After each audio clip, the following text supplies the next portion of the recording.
E acho que estamos ao vivo. Deixa eu ver aqui. É isso aí, deixa eu ver. Aê, estamos ao vivo. Sejam muito bem-vindos, bem-vindas e bem-vindos. Chegou o mês de abril e não é mentira. Maravilhosa Inês Barreto está aqui nos presenteando agora, já no dia 1º de abril, já começando o mês com um papo sério, né? Esse papo é pesado, né, Inês? Sim, boa noite. Vamos começar o mês aí bem leve, tranquilo, né? Daquele jeito, assim, bem, né, de boas. Sim. Cara, ainda mais assim que nesses dias, né? Dias em que o povo fala muito sobre ditadura militar. Uhum. Também ontem foi dia da visibilidade trans. Amanhã é dia da conscientização pelo autismo. São todas lutas que perspassam o nosso tema, né? Que Sim. de alguma maneira nós vamos trabalhar com questões de violência, opressão, manipulação, discurso, e muita coisa está relacionada nesse sentido, né? Então, eu estava assim ansiosa por essa live especialmente, claro que tô doida por todas, né? Mas assim, essa live acho que caiu numa data assim bem é, importante, bem estratégica em relação àquilo que está sendo refletido nas redes, né? Quero só dar um aviso, gravei e amanhã vai sair a leitura deste livro aqui. Eu não li na íntegra, claro, para dar uma palhinha para o povo, né? Uhum. Assim, para dar um gostinho, né, para o povo adquirir. Mas amanhã, na leitura da semana, sai a leitura de um trecho deste aqui, um conto de Padilha, que eu amei, Ai, que que eu bom. amei, que é uma delícia. Então, amanhã já sai o vídeo, né, da leitura. E estou assim apaixonada pelos quadrinhos dos pontos ilustrados, de verdade. Então, queria contar isso para você ao vivo, assim, porque eu fiquei muito feliz com o material, de verdade. Ai, que bom. A gente fica feliz aqui também, que você gostou tanto e gostou tanto da história, né? Da história, do texto, enfim. Nossa, é Quero saber lindo. depois o que. Sim, é muito lindo. Eu achei, assim, é uma viagem para mim. Parece que a gente viaja para o lugar, assim, para a cena, para as conversas, né? E traz muita memória afetiva também, né? Remete a essas questões. Então, realmente, tem muita coisa para contar, muita coisa para conversar. Mas, assim, quero um momento, né? Falar um pouco das experiências de leitura dos quadrinhos de vocês, dos materiais de vocês, porque realmente é diferente de tudo que eu já li. Então, adorei. Ai, que bom, obrigada. A gente fica muito feliz. Vou falar para o Bruno, né? Que é o desenhista e roteirista também. Então, ele Sim. vai ficar bastante feliz também. Nossa, legal. Então, só para avisar, amanhã, quando sair o vídeo da leitura, eu mando o link para vocês e tudo mais. Tá? A gente compartilha aqui com a nossa rede também. Legal. Então, quero dar as boas-vindas, Marcos Silva. Seja bem-vindo, boa noite. Lucas Alves, boa noite. Obrigada pela presença. Isso aí, Peixe Ramas, boa noite, professora Ângela, professora Inês e todos no chat. Que alegria poder acompanhar vocês ao vivo. Obrigada, querida. Muito obrigada pela presença. Tiago Faria Mello, membro do canal, boa noite a todos. Boa noite, Tiago. Lena Five, maravilhosa, membro do canal, boa noite. Jesus da Shopee, membro do canal, boa noite, professoras maravilhosas. Boa noite, Espaço das Deusas. Bora já descer o dedo no like, que essa live merece o curtir antecipado, isso é verdade. Já deixa sua curtida, já compartilha nas suas redes, chama o povo e depois reúne o pessoal das suas redes, seus amigos, para assistir e conversar sobre o assunto, porque é importantíssima essa conscientização, né? Daniel Ascari, boa noite, seja bem-vindo. A modista do Desterro, boa noite, seja bem-vinda. Obrigada pela presença, querida. Isso aí. Então vamos botar a mão, o dedo na ferida, né? Vamos Sim. falar algumas coisinhas. Fascismo místico, Inês. Você pode dizer o que essa expressão significa exatamente? Acho que a gente pode pensar nela em dois caminhos, né?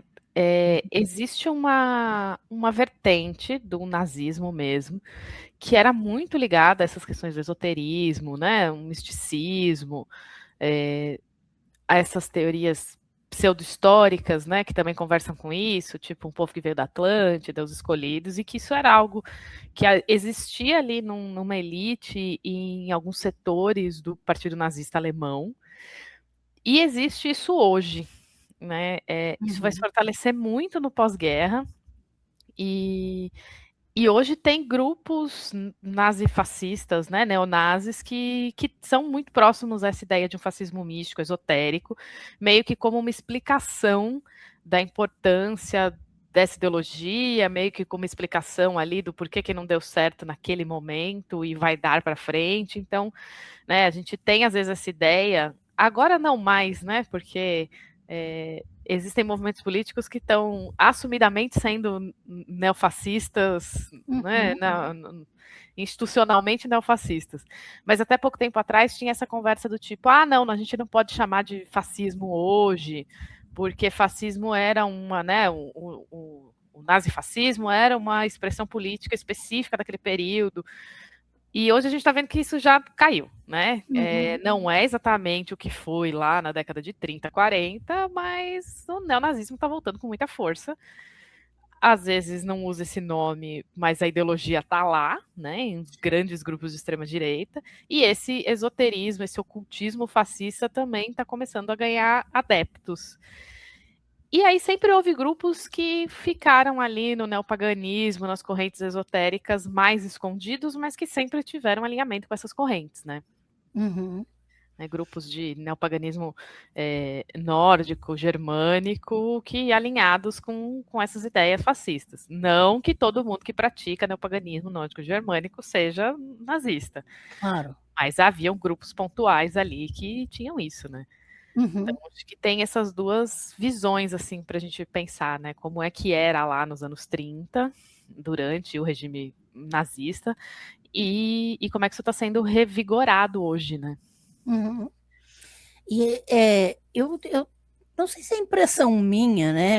Claro que eu posso estar equivocada, mas a sensação que eu tenho é que em muitos grupos esotéricos, algumas pessoas que trabalham com questões místicas, essas linhas, elas, muitas pessoas, não todas, é claro, né? Sempre deixando evidente isso, mas acabam por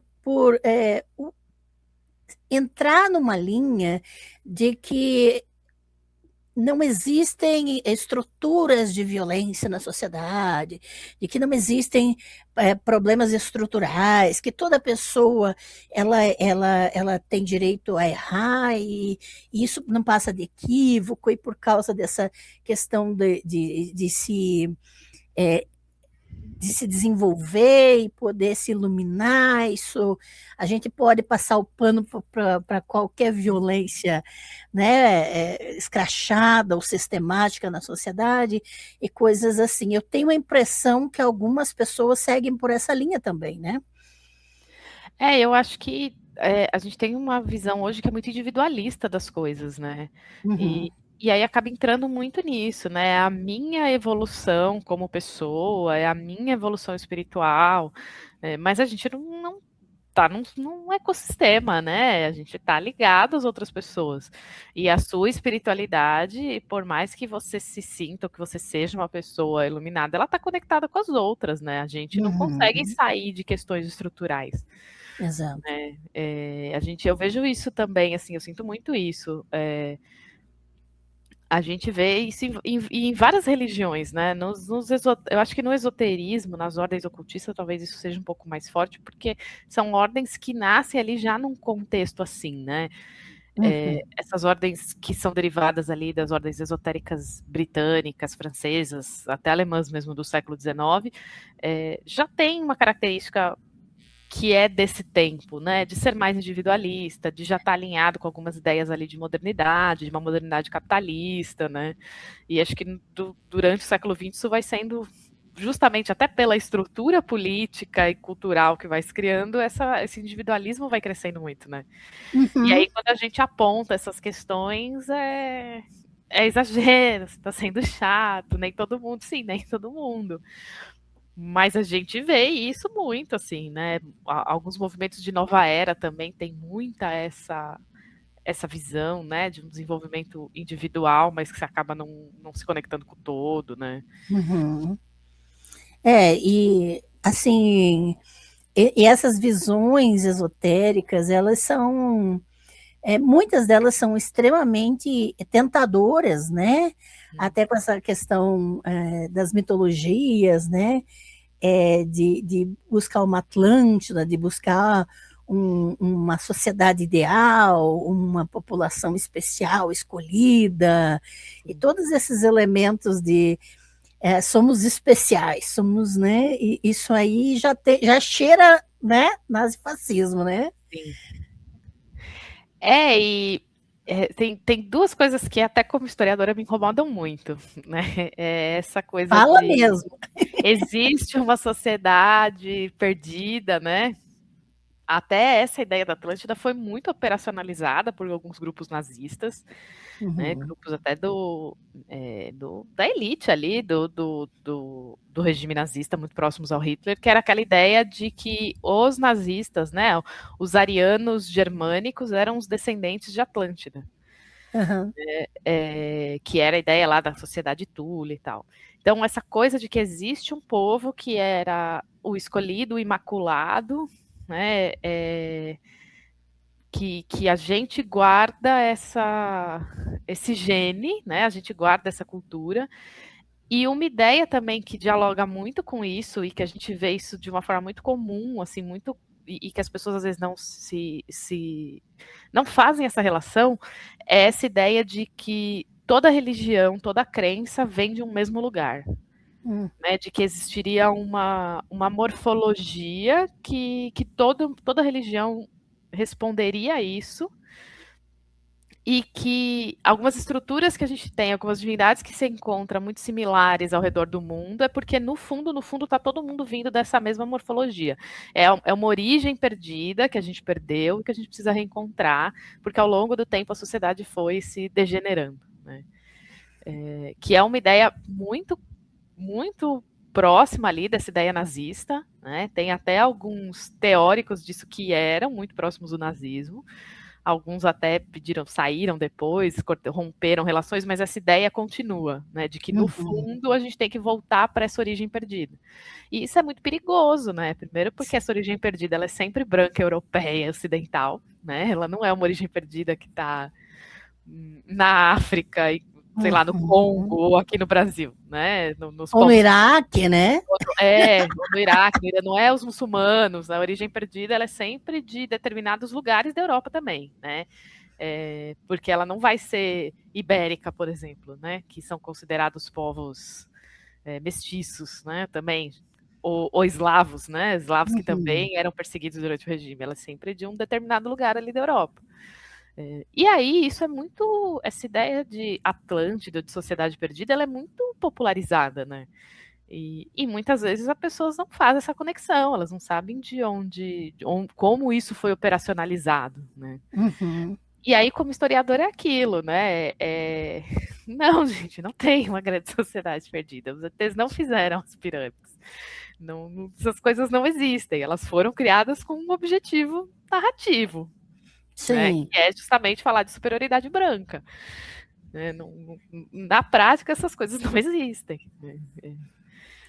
Até mesmo uma ideia de alienígenas, né, que teriam dado origem aos grupos superiores aqui na Terra.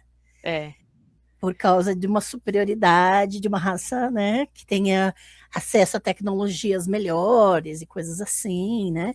Isso também é um tipo de justificativo para um grupo se sobressair aqui, né?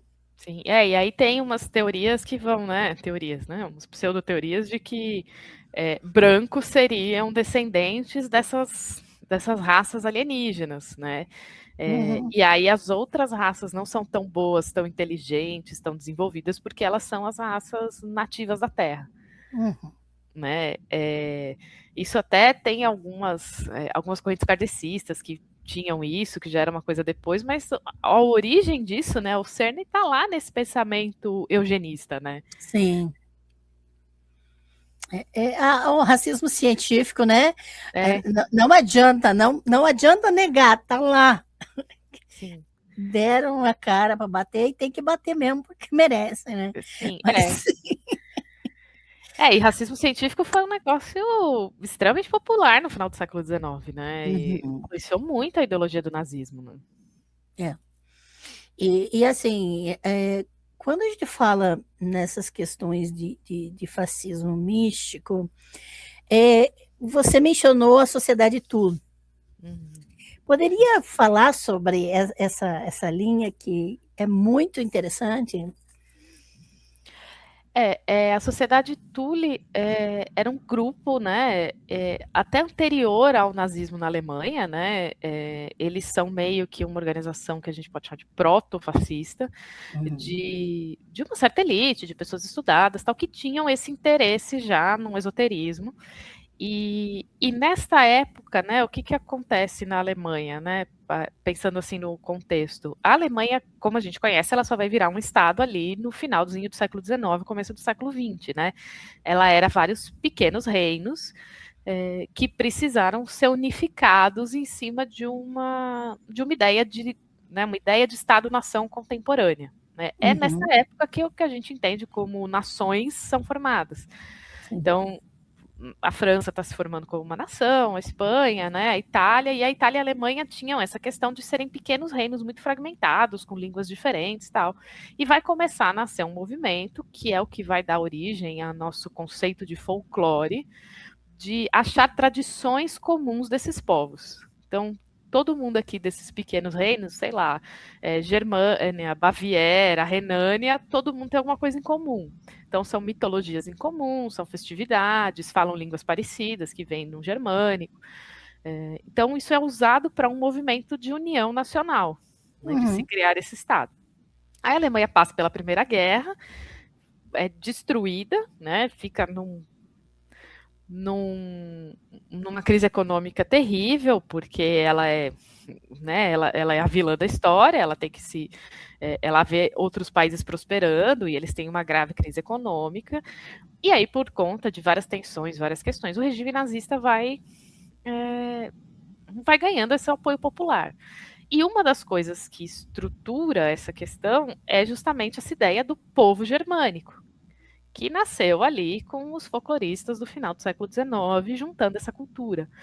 E começa a ser vendida essa superioridade do povo germânico, e uma das coisas que une é justamente esse paganismo germânico, né? Essa mitologia comum que esse povo teria, e esse deus principal que seria o Wotan, que é digamos, o Odin germânico, né? O pai de todos os deuses, enfim.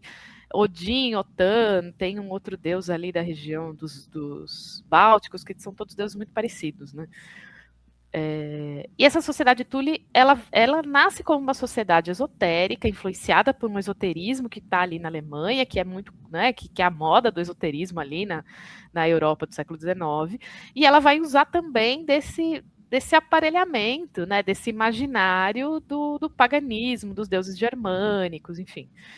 E dessa sociedade vão sair essas ideias que meio que vão estruturar, vão ajudar a dar estrutura, né? Tem uns historiadores que defendem isso hoje, ideias de um imaginário que vão montar, né, vão organizar esse imaginário nazista. E aí tem essa outra, né? E ela ganha esse nome em homenagem ao que seria a Sociedade Thule original, que era a Atlântida. Então eles se entendiam como esses descendentes diretos da Atlântida, como o povo germânico sendo descendente direto da Atlântida, os arianos, né? E aí também operacionaliza e muda todo esse conceito de ariano, que não era exatamente isso, mas que vira esse povo puro, né? Quanto mais puro você é, mais próximo você tá desses ancestrais arianos da Atlântida. E Uhum. essa sociedade Thule vai ter ali uma influência em altos nomes nazistas, né? O mais famoso que tinha uma proximidade com eles era o Himmler, que era um dos principais ministros do Hitler e ligado lá à SS e tal. E eles vão desenvolver ali um esoterismo, uma visão esotérica nazista, até muitas vezes religiosa mesmo, até neste núcleo específico, em contraponto até com o cristianismo. Existe uma ideia de que. Deu uma bloqueio ali, você travou um pouquinho. Ah, tá. É, você só pode falar a última frase, por gentileza? Tá. Eu percebi aqui que travou, mas eu achei que eu tinha continuado. Essa sociedade, né, esse grupo vai estruturar uma ideia de um esoterismo, até de uma religião mesmo, nazista, muito focada nesse paganismo germânico, mas com influências desse esoterismo europeu, e até em contraponto com o catolicismo. Né? Vão ter até pessoas ali do meio que dizem que o catolicismo foi uma perseguição deliberada aos pagãos germânicos para acabar com a força do povo germânico, numa interpretação muito radical, né? E aí fica essa tensão com o catolicismo, né? Porque o catolicismo foi aparelhado também pelo nazismo, muito pelo fascismo nos outros países, né? Itália, Espanha, Portugal, todos os regimes fascistas tiveram uma relação muito próxima com a Igreja Católica, mas na Alemanha tem essa tensão, né? Porque o nazismo precisa desse imaginário religioso, né? Dessa estrutura religiosa para se manter. Né? Nesse caráter mais extremo, né? Porque tem também os historiadores que dizem que o nazismo ele é o mais extremo de todos, né? Que em outras experiências fascistas você não tem esse nível de fanatismo, né? Não tem os campos de concentração, que para isso ser sustentado você precisa de um nível maior de engajamento, de fanatismo, e esse imaginário religioso, tem um historiador que chama até de imaginário sobrenatural mesmo, é uma das coisas que ajuda a manter essa unidade para conseguir sustentar isso, né? Uhum. E interessante que no meio, um pouco mais tarde, né, dentro do regime nazista ainda, eles se alinham aos discursos de Lutero, por exemplo, contra os judeus. Uhum. Né? Então, mesmo com toda essa questão mística, o discurso cristão ele é ajustado, ele é instrumentalizado também, né? E o misticismo geralmente usa cristianismo misturado, né? Assim, do meu ponto de vista, essas ordens esotéricas todas do século XIX, elas nascem de um substrato cristão, né? Uhum. Você pega o Eliphas Levi, por exemplo, que é o grande Sim. nome, ele foi padre, ele largou a batina, casou, teve filhos, mas ele foi padre. Você leu o Dogma e Ritual de Magia, é um livro profundamente cristão. Uhum. E você tem que, de alguma forma, conciliar com essa religião que é o dominante, é o hegemônico, né? Tem umas interpretações desse pessoal mais próximo da sociedade Thule e tal, de que o cristianismo, o catolicismo e o judaísmo estavam unidos contra o povo germânico, né? Que as religiões abraâmicas estão unidas contra o povo germânico. Mas em outros níveis, no nível inclusive da população geral, o catolicismo, né, ainda o protestantismo é muito grande na Alemanha, mas você ainda tem o catolicismo presente. Então você tem que dialogar com esse cristianismo também para chegar nessas pessoas, né? Sim. E aí tem umas partes assim que eu estava estudando esses dias, estava lendo, que é na verdade um sincretismo daqueles até meio malucos, assim, com cristianismo, paganismo germânico, histórias mitológicas do Tibete, Atlântida, Graal, é todo uma mistura, assim, que você fala, meu Deus, gente, né? Como é que vocês Arthur no conseguiram meio, juntar né? isso? É. E Os aí tem negócios. porque aí tem né, a história do Rei Arthur, aí tem o OTAN, aí tem a história toda de que tinha uma equipe que ia atrás do Graal, né? Que é até a premissa do Indiana Jones, né? De um dos filmes. E realmente tinha, assim, tem uns historiadores que falam que tinha mesmo. Então, e aí você pensa, né, gente, como é que vocês conseguiram fazer isso, né? Juntar tanta coisa para conseguir construir esse imaginário, né? Sim, e essa relação tem a ver com o fetiche de Hitler por obras de arte, por questão de colecionismos e atrás de tesouros de civilizações e coisas nesse sentido.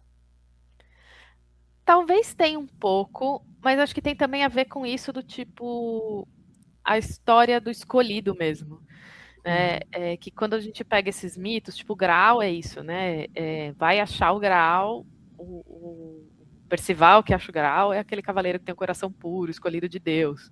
Né? Então, esses tesouros, Arca da Aliança, Graal, são aquelas coisas de que se eles encontraram é porque estão destinados a isso. Uhum. Né? Então, ajuda a construir essa coisa do povo escolhido, né? Que é... Alô, acho que eu caí de novo. Travei de novo, né? Travou. Ajuda a construir essa coisa do.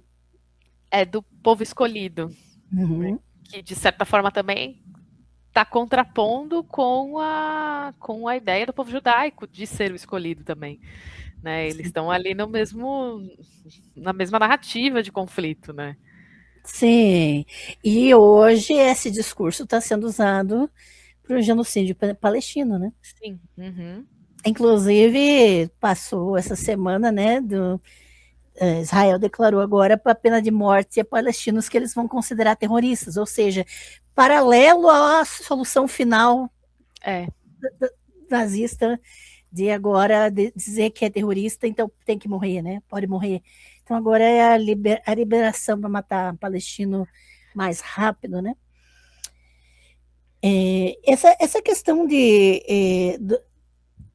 da instrumentalização mística, das linhas místicas, você chegou a encontrar nas suas pesquisas alguma coisa relacionada a práticas que hoje são extremamente populares?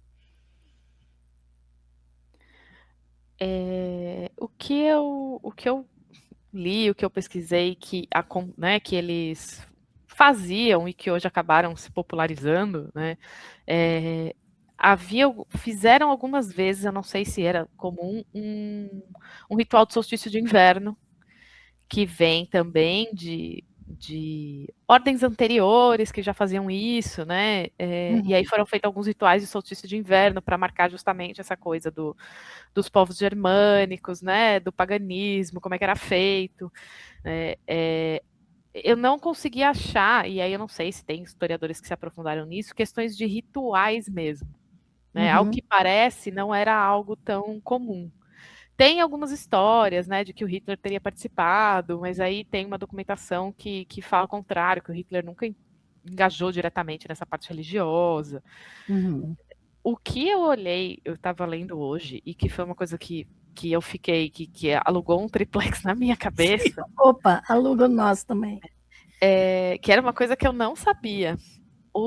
Essa equipe do Himmler, né, da inteligência nazista, tinha uma equipe dedicada a andar pela Europa e pegar documentos do período da Inquisição, de perseguição a bruxas. E que fizeram um arquivo gigantesco, com mais de 30 mil documentos. Eita. E uma das intenções era, né, isso não ficava nas academias, isso ficava na inteligência nazista, porque tinha a ver com isso de perseguir os inimigos do nazismo, né? Judeus, homossexuais, enfim, porque naquele contexto de perseguições, de inquisição, eram exatamente essas pessoas também que eram perseguidas, né? Mas também tinha uma ideia de alimentar essa imagem que é do final do século XIX, da bruxa como sendo a detentora dessa ligação e desses poderes com a natureza. Né? Essa ideia de que a bruxa era uma praticante do paganismo germânico, que a igreja perseguiu deliberadamente para Nossa. acabar com os povos germânicos. Isso é uma ideia que é do final do século XIX, e um dos responsáveis por desenvolver essa ideia é o Jacob Grimm, né? O Jacob Grimm, que é o cara dos irmãos Grimm, que faz toda a coletânea de contos de fada e tal. Ele foi um dos primeiros a pensar bruxaria, né? O que era a bruxa. E a partir dessas coletas orais, ele até delimitou alguns caminhos que meio é até o que a gente segue hoje e tal. Mas, né, nesse pacote do aparelhamento, do folclore, da mitologia, essa figura da bruxa veio junto. Caraca. E uma das coisas era isso, inclusive, em alguns textos usam, né, os textos nazistas falam justamente em genocídio, de que essas mulheres foram deliberadamente perseguidas pela igreja para acabar com essa cultura, com esse povo. E aí o que eu fico, né? Reviravolta, é isso, né? Assim, é uma ideia que a gente tem hoje, que o movimento feminista dos anos 70 vai trabalhar, que hoje a gente também tem críticas dentro de uma historiografia bem feita sobre e tal, mas que também foi aparelhada por esse regime, né? E aí eu fiquei assim, falei, meu Deus, gente, né? Mas aí eles ignoram, aí eles colocando, eles ignoram todas as outras regiões, né? Como eles focaram até na busca de documentos, eles focaram em documentos que diziam respeito àquela região, aqueles antigos reinos da Alemanha. Uhum. Não foram procurar documentos de outros, porque o que interessava para eles era reescrever a história desse território, né? Porque para defender isso tem que ignorar muita gente, muito lugar, né? Tem que pagar muito arquivo ali para. Nossa, que loucura! Eu não imaginava uma coisa dessa. Eu também não. Eu até vi isso num livro, eu tô com ele aqui. Chama Os Monstros de Hitler, de um historiador chamado Eric Kurlander. E aí ele tenta traçar, né, até o subtítulo é Uma História Sobrenatural do Terceiro Reich. Caraca. Ele tenta traçar justamente a importância desse aparelhamento, desse imaginário esotérico, religioso dentro do nazismo.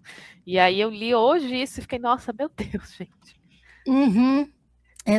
Exatamente da onde isso, né? Eu vou colocar aqui no chat e pôr na tela o nome do livro para, né? E olha que interessante, depois da live eu vou buscar minha mãe numa livraria. Ah, claro que eu vou ver se tem lá já. Então... É um livro recente, pelo que eu vi, ele saiu no Brasil em acho que 2024, 2023. Ele não é um livro antigo, não. Muito interessante isso. Deixa eu ver aqui já para 2025. Fevereiro de 2025. 552 páginas, nossa. Livrão. Eu tô lendo aquela leitura acadêmica que me interessa mais, eu vou passar ele na frente, depois eu vou voltar para ler esse outro aqui. Mas valeu por essa dica, porque, olha, é inacreditável uma coisa assim, né? A gente não imagina o tipo de relação que se faz, né? Para se justificar. Até em relação, só duas observações. Uma sobre essa formação dos Estados-nação, né? Interessante você ter mencionado isso já no começo da live, porque na playlist Ritos de Sangue, o livro que eu traduzi aqui para o canal, fala sobre isso, sobre a formação do Estado-nação e da própria nacionalismo como religião moderna, né? Sim. E essa questão do folclore, que é muito interessante, a própria palavra folclore, né? Folklore, ou tradição popular, ou lendas populares, né? A própria palavra, ela mudou muito, porque hoje poucas pessoas utilizam o termo folclore por ter assumido um tom pejorativo, porque os gregos têm mitologia, o resto é folclore, coisas nesse sentido, né? Mas, assim, é interessante que quando a gente vai no termo mesmo, é muito mais rico o sentido de folclore, né? Muito mais palpável, assim. E queria saber, assim, mais a respeito dessas desses movimentos, de exemplos a respeito desse fascismo místico, né? Mussolini também teve isso, né? Também teve essa linha mística. Ele teve, mas menos, né? Porque a influência católica na Itália era muito forte, né? Uhum. Então tinha essa linha mística, tem essa construção mística em símbolos e tal, mas ali acho que teve que ser um pouco o pé no freio. Não só porque a igreja estava lá, né? Inclusive quem assinou embaixo o Vaticano e garantiu ele para a igreja foi o Mussolini, né? Uhum. Mas uma população muito católica, né? Então, acho que não dava para pesar muito a mão em algumas coisas por causa dessa perda desse apoio popular. Né? Como em Portugal, por exemplo. Portugal, o fascismo é 110% aliado com a Igreja Católica. Uhum. Né? Em questão de valores, de política, né? Eram nas pequenas comunidades, muitas vezes eram os padres que espalhavam essas ideias do povo português, né? Uhum. Então, acho que tem essas mudanças, diferenças, porque também vai muito de cada um, né? O Mussolini não tem muito isso do tipo, que nem o pessoal gosta de falar, do Hitler em Ritual, pelo menos eu não me lembro de ter visto muito Mussolini aparecendo nisso, né? Uhum. Mas os dois têm essa mística em cima do líder, né? Do líder como o Messias, o enviado, né? Uhum. O líder congrega muito essas ideias religiosas na própria figura dele, né? Sim. O herói do cavaleiro, né? Soldado, tudo isso. Agora, a sua... O Mussolini era sempre retratado naquela pose, porque falam que ele era bem baixinho, né? E ele era sempre isso. retratado naquela pose altiva de soldado, no cavalo, né? Ele parece bem mais alto do que era de fato, né? Que era para passar essa mística do herói, né? Uhum. Que aí a gente até retoma essas mitologias europeias, né? Lenda de Graal, Arthur, né? Na mitologia germânica tem o Siegfried, que é o herói mítico germânico, que é tipo, okay. Né, que vai fazendo as tarefas e conversa com os deuses, né? O grande guerreiro, que essas mitologias todas vão sendo aparelhadas, né? Uhum. Sim. Agora, a suástica, né?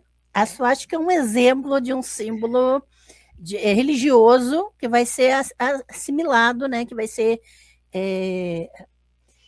roubado para a ideologia nazista, né? E é uma coisa muito que eu acho muito curiosa, assim, né? O nazismo vai beber muito dessas ideias indianas, né? Porque seria o lugar também da origem dos arianos originais. Então, a suástica, que é um símbolo originalmente hindu, que também vai para o budismo, porque o budismo nasce ali de um contexto hinduísta, eles vão trazer para eles porque é o símbolo da raça ariana, né? Tem as adaptações do Sol Negro, que também tem o lance da suástica, tem esses mitos tibetanos, tem uma linha de esoterismo nazista já do pós-guerra que vai aparelhar, que vai trazer muito essas ideias indianas, por exemplo, de um avatar que se manifesta na Terra para expurgar a Terra em um período ali de tensões e tal, e que a primeira manifestação desse avatar foi Hitler. Então, a suástica é um dos símbolos que eles se apropriam, mas eles vão dialogar ali com toda uma mitologia hinduísta nessa de que eles são os arianos originais. Né? E que eles estariam aperfeiçoando e trabalhando essas ideias. Né? E aí a suástica é um símbolo que até num tempo atrás tinha essa conversa de tipo, não, vamos ressignificar. Ela não tem mais ressignificado, gente. Né? Se você não é uma pessoa hinduísta que nasceu na Índia, ela sempre vai significar nazismo, não adianta, né? Tem coisas que não dá para a gente ressignificar. O peso que o nazismo tem no mundo e nessa sociedade ocidental e ocidentalizada, a gente não tem como ressignificar. Suástica sempre vai ser coisa de nazista.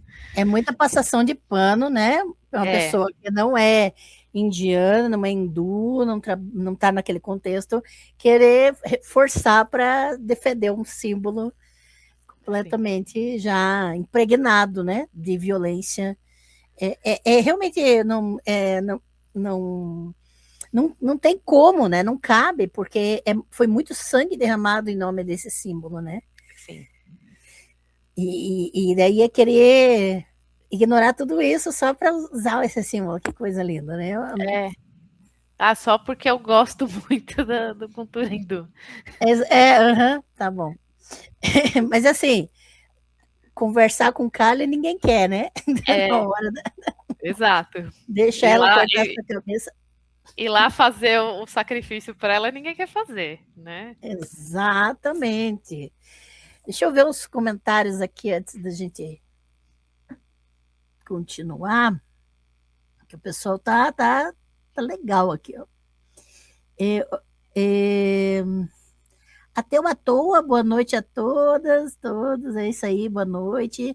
Lena Five, galera fazendo propaganda de como manifestar a vida dos sonhos e esquece todas as estruturas que matam nossos sonhos. Exatamente. Isso é na lata, né? Porque, assim, não... É muito desvinculado da realidade, né? Eu tenho me participado de feiras e entrado um pouco nesses ambientes e realmente tem algumas conversas que são alienadíssimas a esse ponto, que não fazem ideia da estrutura toda, né? Eu fiz uma postagem esses dias aí falando dos... você até comentou, né, na minha postagem sobre eu não confio nos homens que ensinam sobre sagrado feminino, divino feminino, né? E aí teve uma pessoa dessa linha mística que fez um textão lá, né? E dizendo que a gente tem que acreditar que todo mundo tem chance de mudar. E veja que a alienação a ponto de não perceber que existem violências estruturais já dentro da estrutura de própria família, do que a gente chama de família na sociedade, e que não é uma questão de ter esperança que a pessoa pode mudar ou dar uma outra chance, e coisa assim, né? E que todo mundo está no mesmo plano, que todo mundo está no mesmo lugar. Essa ideia de que todo mundo pode mudar já é completamente alienada, né? E fora da casinha. Então, acho que tem que dar uma... Não sei, a gente trabalha também com oráculo, às vezes dá vontade de dar uns tabef na hora, na pessoa, em vez de pegar e tirar uma carta, entendeu? Sei, a minha mãe, que é cartomante, ela fala que de vez em quando ela não precisa nem abrir as cartas para saber o que vai falar para a pessoa. Pô, às vezes está na cara, né? Que tenso, hein?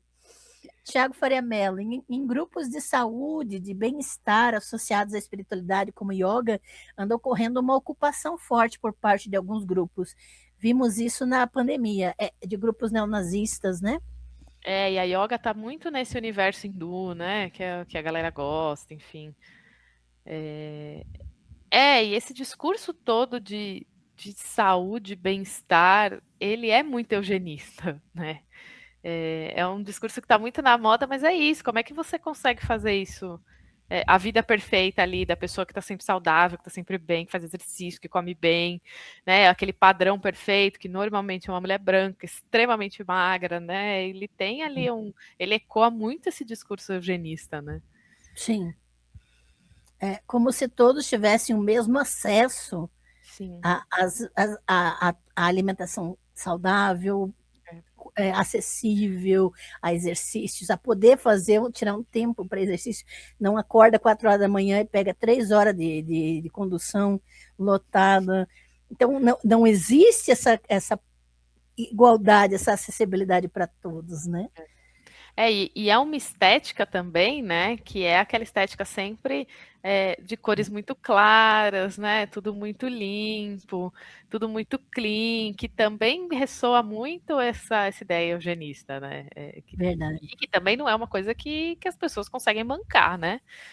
Para você ter pele perfeita, roupa de academia perfeita, também está muito fora da realidade material na maior parte das pessoas. Né? Uhum. E fora que os próprios. A gente já teve live aqui com a Agnes Arruda, com a Malu Gimenez, falando sobre a questão da gordofobia, né? Que nem o sistema de saúde tem o aparato para receber e tratar pessoas gordas. Né? Não existe espaço para pessoas gordas, para elas estarem. Já começa assim. Sim. Né? Então, não adianta querer tratar as pessoas só por elas serem gordas, só por elas não estarem dentro dessa estética bonitinha, assim. Né? E isso é eugenista mesmo. Sim. Olha, eu queria ver se um dia os filtros de TikTok, Instagram caíssem, o dia que quem ia aparecer, né, na frente da câmera, sem filtro, sem essas coisas, né? Porque, que nem, eu já faz tempo até que uso maquiagem, né? Porque eu não tenho mais paciência. É falta de paciência mesmo. Eu fico pensando no depois, no meu trabalheira para tirar tudo aquilo. Sim, eu também. Para não dizer que eu não uso, eu uso aquele protetor solar com cor. Porque sim. Eu tenho melasma e ele segura melhor, né? Ele tem um produto lá que ajuda no melasma e tal. Mas é o máximo também. De vez em quando eu passo um batonzinho e é isso. Que paciência, né? Um tempo atrás eu até tinha, mas não tenho mais. Eu tenho um monte de maquiagem, eu não consigo. De preguiça mesmo. Então, depois que eu ganhei essa câmera 4K aqui do apoiador, do Alfredo Salles, que agora quem prestar atenção vai ver todas as partes da minha cara, não tô nem aí, porque isso é ser gente. A gente não precisa encaixar numa estética eugenista, numa estética que diz qual é o tipo perfeito de corpo e de cara, de cabelo, de gente, né?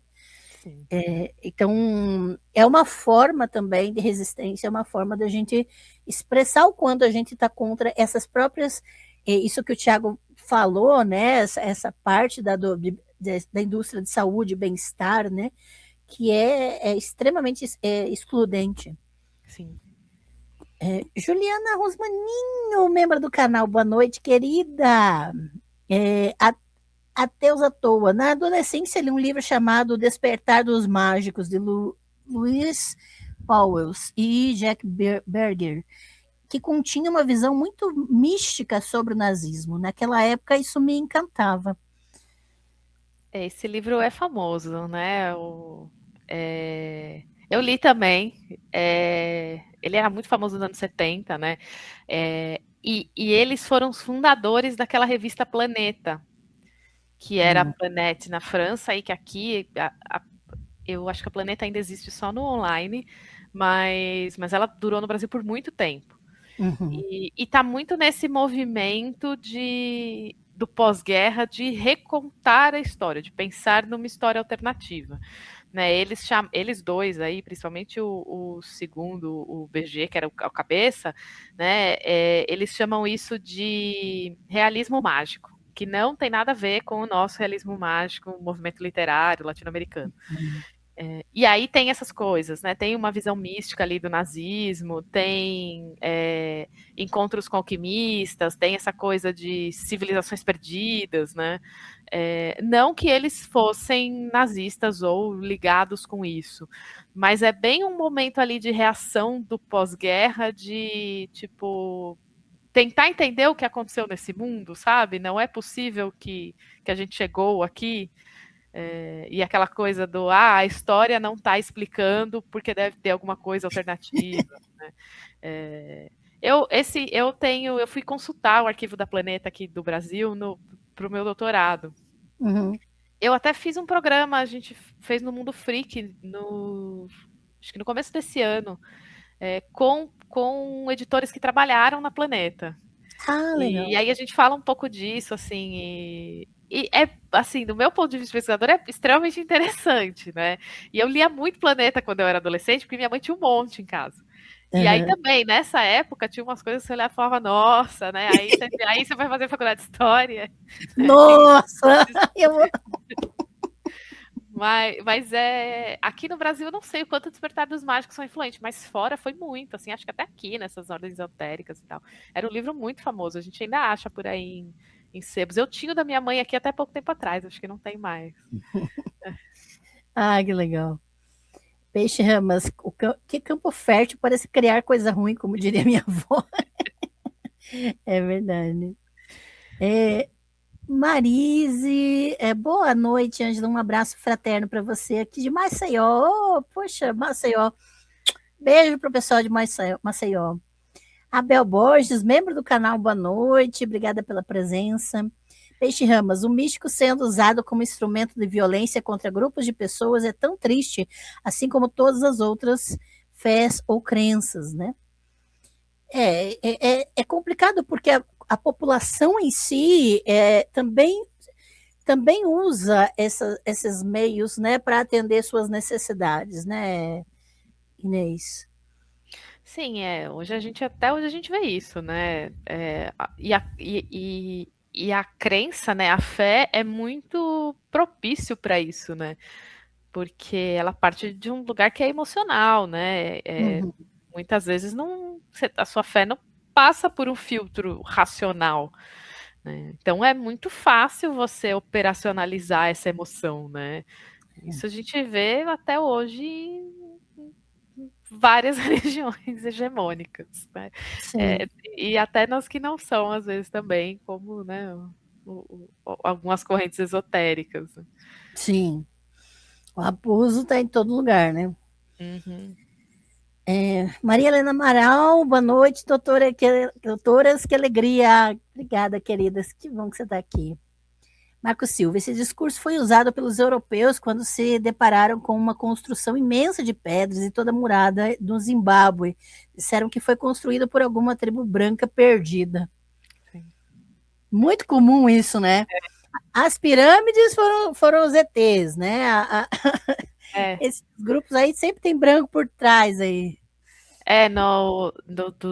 em Chichen Itza, né, no México também foram os ETs, né? Porque também é pirâmide. A única forma dos humanos chegarem no mesma ideia ao mesmo tempo foi porque os ETs falaram. Olha, sinceramente, o europeu tem um grande problema de autoestima, né? Que não consegue enxergar o outro além dele mesmo, né? Lena Five, chegou a existir perseguição a católicos na Alemanha e na Áustria? Já vi essa questão surgir em alguns livros, além de histórias de padres em campos de concentração. Eu acho que não existiu, até onde eu sei, por serem católicos especificamente. Até porque Uhum. você tem nisso, né? Toda uma questão de opinião pública e tal. Existe uma possibilidade desses padres terem sido, né? E até de outros católicos terem sido por questões políticas mesmo. Né, por serem dissidentes do regime, por serem mais atrelados a ideias comunistas ou socialistas, né? Uhum. Existem por essas questões mais políticas. Por serem católicos religiosos, eu acredito que não, ou se teve foi algumas exceções. Porque é isso, né? Subir demais a régua, e se o regime da Alemanha prende católico, ele vai criar um problema com o regime da Itália, né? E eles Uhum. estavam juntos na guerra. Então também tinha talvez essa dose de estratégia política, né? Que aí o campo de concentração, sua grande maioria judeus, né? Ciganos, né? Povos romá, né? Ciganos, homossexuais, pessoas com deficiência, comunistas, né? Judeus comunistas em alguns momentos, que eram, né? Tem grandes nomes aí do marxismo, inclusive o próprio Marx, que morreu antes da guerra, mas eram judeus. Uhum. Então eram mais para isso. Se tiver algum católico, provavelmente é mais pela relação política, né? Sim. Padre, às vezes padre que ajudou alguém a fugir, né? Ah, tem isso também. Cláudia Antonieta, membro do canal, boa noite a todos, todas e todos. Boa noite, querida, seja muito bem-vinda, obrigada pela presença. Miguel Pérez, está muito bom, mas vou ter que sair, eu vejo tudo depois. Obrigada. Sem problemas, Miguel. A live fica gravada, gente. Depois reassistam, compartilhem. Isso é muito importante. É para isso que nós deixamos tudo gravadinho para vocês. Jamilson, estoicismo também está espalhado nas redes Red Pills.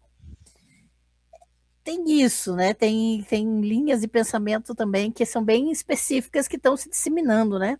Sim. E são as linhas também que eles conseguem ir adaptando o discurso também, né? Uhum. O foco do discurso ali, a essência sempre é a mesma. E aí vai pegando essas linhas, e acho que o estoicismo também apela muito com essa geração de homens que se sente desolado, ninguém gosta de mim, os excluídos, né? Uhum. Em que foi prometido um mundo para eles que não é esse mundo que eles encontraram. Eu acho que o estoicismo também apela muito para isso, né? Verdade. Assim, não deixa de ser um discurso supremacista, né? Uhum. Dos Red Pills, né? Porque aí faz o reverso, né? Essa desolação ela vai rebater como supremacia para diminuir o outro, né? É. Então acaba batendo na mesma linha. Juliana Rosmaninho, frequento esse canal para tentar deixar o estado de alienação. Tomo pedrada toda a aula. Tamo junto. A pedra vai e volta. Porque a gente leva, a gente aprende também, né, Inês? Uhum, sim. Pesquisador, gente, a gente vai levando na cabeça, vai levando a cabeça, repensando a própria existência e seguimos levando pedrada, mas o importante é a gente pegar as pedras e ficar firme para jogar de volta em quem não presta. Isso aí, Juliana, maravilhosa. Tiago Faria Mello, no campo das religiões afro, como a Umbanda, tem ocorrido uma influência em alguns lugares de ideias esotéricas e da nova era. Você já percebeu essas ideias complicadas no ambiente de terreiro? Essa influência da nova era e essas ideias esotéricas, elas vêm já há bastante tempo, né? Tem correntes de umbanda esotérica e tal, desde os anos 70, 80. Eu nunca vi ideias que sejam tão claramente fascistas, até porque eu acho que a própria religião, né, já afasta isso, porque mesmo essas correntes mais kardecistas, mais nova eras, têm essa característica que a gente pode chamar de sincrética, né? E isso já afasta gente muito supremacista, né? Eu já tive tretas com supremacistas por conta disso, porque eles acham um absurdo um santo junto nesse ambiente, enfim. Mas tem algumas ideias racistas, por exemplo, ou até eugenistas que a gente ainda vê perdurar. Né? Existe um conflito dentro da Umbanda, né? O que acontece? A Umbanda é uma religião que precisava se firmar socialmente, né? Porque sempre foi uma religião perseguida, excluída, porque sua origem é atrelada ao afro-brasileiro. Uhum. Então tem um movimento a partir dos anos 50, 60 de terreiros se aproximarem do kardecismo, principalmente, e alguns menos, mas dessas linhas esotéricas e tal, e usam esse discurso, essa estrutura, essas ideias kardecistas para se firmar socialmente, Uhum. né, para ter legitimidade, para deixar perseguição e tal. E algumas linhas são muito atreladas a essas ideias, até hoje. E hoje a gente vê esse campo muito em disputa, assim, né? Tem algumas linhas que querem retomar essa ideia da Umbanda como afro-brasileira e afro-indígena, né? De mostrar que a base dela vem de determinadas culturas africanas e indígenas, e tem linhas que mantêm a ideia de que a Umbanda seria uma dissidência kardecista. E hoje isso é um conflito muito grande no ambiente ali da religião. Né? É um conflito de discurso, né? De terreiro, que isso você está fazendo errado, isso você está fazendo certo. O momento está uma treta muito grande sobre isso. Né? Eu percebo, talvez seja mais a minha bolha, de que essa Umbanda mais embranquecida, podemos dizer assim, né? Mais kardecista, mais esotérica, está começando a perder um pouco de espaço. Mas pode ser que seja só uma impressão minha ali do núcleo onde eu vivo, né? Eu já ouvi de líderes diferentes, né? também pode ser o caso de serem esses líderes exceções, né? Mas principalmente na quimbanda, de alguns líderes que eu já ouvi eles ensinando, por exemplo, questões transfóbicas, né? Questão de que não tem, que nenhuma entidade vai falar com você se você. A entidade vai ver sua genitália, vai ver não sei o quê, nesse palavreado mesmo, sabe? E tem um discurso extremamente eu sei, você não sabe, e de querer corrigir todas as outras pessoas, e querer dizer que não existe vertente, que só existe o que a pessoa ensina. Então, são discursos muito supremacistas para ser em religiões de resistência aqui no Brasil, né? A quimbanda tem alguns discursos que me incomodam muito. Tem uma galera quimbandeira que faz direitinho, inclusive casas que... Porque a quimbanda tem uma questão, né, que ela é focada no culto de Exu e Pombagira. Isso. Então, é uma questão de quebrar com uma moralidade cristã, até que algumas umbandas ainda têm, porque tem umbandas que se identificam como cristãs, porque tem uma influência católica, enfim. Só que aí tem um pessoal que, na minha opinião, se perdeu no personagem, assim. Isso. Porque eu ser amoral, para mim, pelo menos, eu quebrar com uma moral cristã é justamente eu acolher pessoas trans, entre outras coisas, né? Eu nunca vi na minha vida, e eu vou em terreiros onde tem pessoas trans, onde tem pessoas homossexuais, onde tem pessoas de diferentes cores de pele, eu nunca vi uma pombagira, um Exu falar para essa pessoa, eu não vou te atender porque você é uma mulher trans. Nunca vi isso na minha vida. Né? Pelo contrário, Exu e pombagira muitas vezes são os que mais acolhem, porque eles são o povo da rua. Né? Eles são o mendigo, eles são a prostituta, né? E aí tem umas quimbandas que esse amoral virou isso. Eu faço o que eu quero porque eu não tenho uma régua moral. E, ok, você pode não ter a sua régua moral cristã, mas, né, vamos pensar um pouco ali, vamos ter limite. Você faz o que você quer, mas você está convivendo com pessoas numa sociedade. Né? Eu tenho várias questões com algumas coisas de quimbanda que eu vejo por aí por causa disso. Eu falo que eu tenho alguns quimbandeiros ali que eu super respeito, sigo, já bati na porta, pedi ajuda quando eu precisei, mas tem uns que eu acho extremamente complicado o discurso, assim.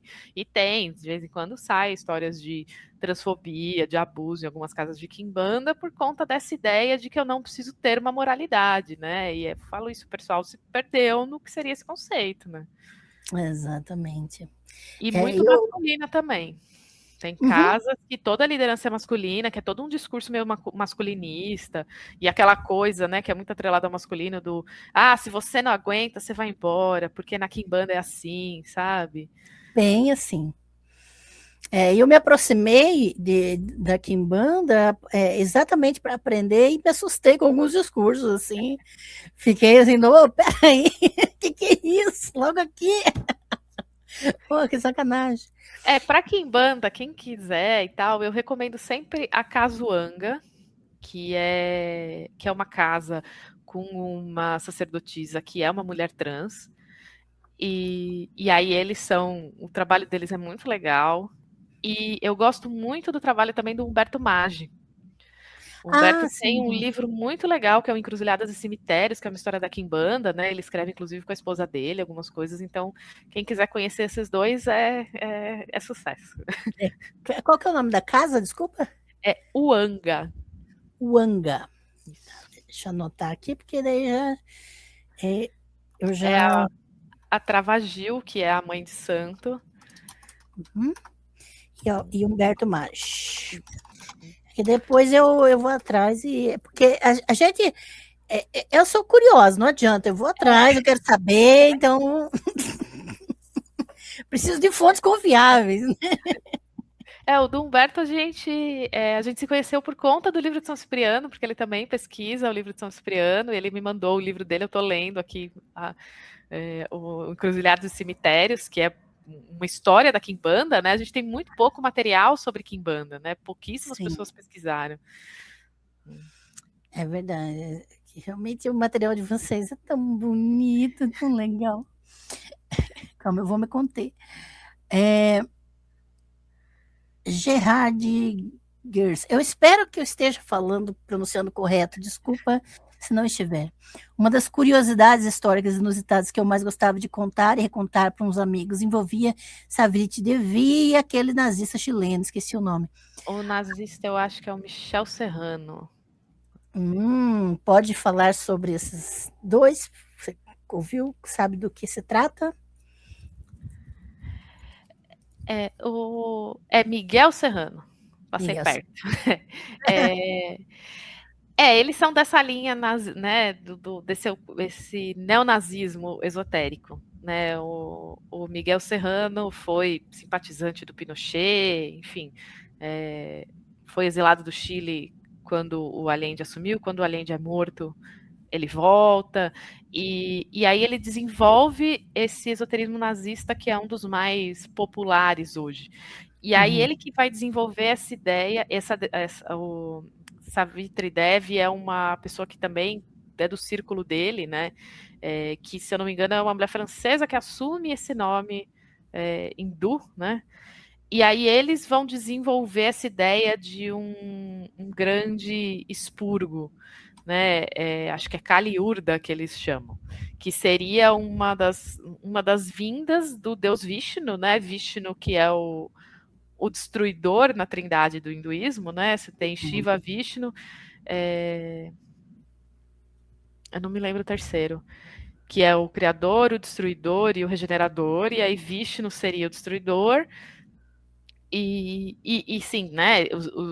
Os hinduístas têm essa crença de que os deuses se manifestam por meio de avatares. E aí os avatares, um dos avatares de Vishnu faria esse grande expurgo, essa reordenação do mundo. Brahma, é isso, é Vishnu, Shiva e Brahma. E aí Hitler seria uma das manifestações deste avatar de Vishnu, que veio para preparar o terreno e que viria de novo em algum momento para terminar o serviço. E aí eles acreditam também que aquela sociedade Tule, que era a Atlântida, quando a Atlântida foi destruída, alguns dessas pessoas se espalharam pelo mundo, levando a raça pura e o conhecimento, e algumas delas foram para Shambhala, que é aquela cidade mítica do budismo tibetano, né? E aí por isso que durante o regime nazista eles foram atrás de achar Shambhala, porque quem criou essa cidade era esse pessoal atlante que foi espalhando isso pelo mundo. Então essa parte foi uma das coisas que, quando eu descobri, eu fiquei, meu Deus, gente, como é que vocês conseguiram chegar nisso? E o Miguel Serrano é muito influente hoje. Esses grupos neonazis esotéricos, todos, né, a maioria vai para esses escritos dos dois, né, Savitri Dev e dele, que já são mais contemporâneos, né? Que é isso. Eles estão tentando explicar por que o nazismo se era tão bom, se eles são os escolhidos, se eles são a raça pura, por que deu errado? Então foi uma primeira tentativa e aí vai vir a de verdade. E ele é uma das grandes influências hoje desses grupos neonazistas esotéricos. Eu coloquei no chat um link de uma notícia do G1 falando sobre ela, que é uma mística fascista que admirava Hitler e que está sendo, entre aspas, ressuscitada pela extrema-direita.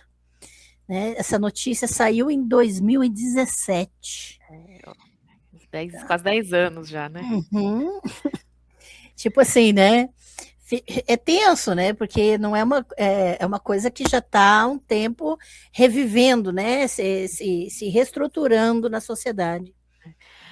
Esses dois, eles vão se basear muito nas ideias do Júlio Evola, que era um italiano, que vai se alinhar muito ao regime fascista, nazista, e que vai ser um grande nome aí do esoterismo fascista, o primeiro que vai começar a delinear essas ideias, e de um outro filósofo chamado René Guénon, que não era exatamente nazista, ele era anterior, mas ele tem toda uma questão com o catolicismo, uma questão de negação da modernidade, essa ideia que eu falei lá no começo, né, de que a gente tinha uma estrutura que o mundo está indo contra e por isso a sociedade é degenerada. E o René Guénon é uma das grandes influências intelectuais de um fascista que a gente conhece bem, que é o Olavo de Carvalho. E foi bem nessa época, 17, 18, que o Olavo de Carvalho virou a estrela, né? Já estava antes, já tinha uma influência muito grande em grupos de direita brasileiro, mas quando a gente tem a malfadada eleição de 2018, tinha um grupo muito forte lá em volta do Bolsonaro, que era discípulo do Olavo de Carvalho, né? Sim. E aí essas ideias do René Guénon influenciam muito o Olavo de Carvalho, que é essa ideia dessa modernidade degenerada, né, de que a sociedade está... Você incluir as pessoas nessa sociedade levam para o lugar errado. O Olavo de Carvalho, nessa época, já era um católico extremamente reacionário, né, apesar dele começar a carreira dele como astrólogo, durante um período ele se converte ao islamismo, e aí depois ele vira um católico extremamente reacionário, das piores linhas da igreja, e é bem nessa época aí que ele ganha muito mais público, né? Uhum. E é assim que se formam as células, né? Que dá o estrago que deu, né? Que tá dando ainda. Lena Five, os tratamentos espirituais e pseudocientíficos, além de roubar dinheiro dos pacientes, culpabilizam uma pessoa doente. Quem tem doenças crônicas está assim porque quer. Afinal, existem tantas opções. Também tem isso, né? De um fatalismo para quem tá fora da estética do regime, né? E aí acho que entra também um pouco aquela ideia do karma, né? Que também é uma apropriação de um conceito hindu e budista. Ah, você tem uma doença crônica porque você tem um karma, né? A própria noção de karma foi virada aqui, né? Completamente. Que não tem nada a ver com o que a gente fala, né? De karma, de ser semeadura e colheita, que isso é uma ideia cristã também. E não é isso exatamente, né? A ideia de causa e consequência é a ideia de construir ações que têm relação com quem nós somos de fato. Esse é o nosso karma, né? É nesse sentido a causa e consequência. E excluiu totalmente a ideia de Dharma, né? Exato, que é isso, porque o karma é em relação ao Dharma, a quem somos de fato. Exatamente. Nossa, eu assim, quando eu ouço falar de karma, me dá 10 tipos de arrepio. Eu também. Assim, já sei que vem bomba quando eu vou falar em karma. E é isso. O ambiente fascista não é um ambiente que caiba todas as pessoas. Não é um ambiente feito para todas as pessoas. Aí alguns vão dizer, que bom, que não sei o quê. Só que essas pessoas, para quem um ambiente é feito, o ambiente fascista, são pessoas que querem a morte das demais, que querem a exclusão das demais, ou querem um ambiente só para eles. Então, essa é a problemática, né? Se eles fossem para avaliá-la e não voltassem mais, aí era uma coisa. Mas o problema é que eles querem fazer daqui o reino deles, né? E aí exterminar e lutar contra todos os outros. Esse discurso de a gente estar assim porque quer, se a gente tem uma deficiência porque a gente é o nosso karma, ou né, porque Deus quis, até isso é um discurso fatalista, né? Tem problemáticas assim graves, né? Sim. Mr. Reis da Silva, fui apaixonado. Fui apaixonado por Aleister Crowley, satanismo e paganismo. Só fui perceber a relação com o nazismo depois de ler sobre o gnosticismo argentino. O Crowley, ele tem as suas questões de um homem do século XIX, né? Ferrou a vida de todas as mulheres que passaram na mão dele, né? Enfim, porque ele é um homem de seu tempo, vamos dizer assim, né? Eu não acho, assim, eu não sou uma grande conhecedora do Crowley, conheço, né? Mas eu não acho que essas ideias nazistas estejam necessariamente nele. Talvez ele tenha influenciado por a sua posição de ser um grande nome do ocultismo, né? Mas eu acho que ele está mais naquela coisa de ser um homem do século XIX com todas as questões do que exatamente isso. E aí o paganismo é isso também, né? Às vezes a gente no Brasil, né, os neopagãos no Brasil acabam se alinhando mais a correntes mais progressistas, né? Até por ser aqui a gente ter essa visão inclusiva, né? Uma religiosidade focada muitas vezes em divindades femininas, né? Sem distinções de gênero, enfim, de orientações sexuais, né? Mas existe um lado do paganismo que o neopaganismo nasce como um movimento político dentro dessa questão das organizações dos Estados nacionais. Né? Existem organizações, inclusive de druidas, que vão ser organizações de direita nacionalistas. Né? Uhum.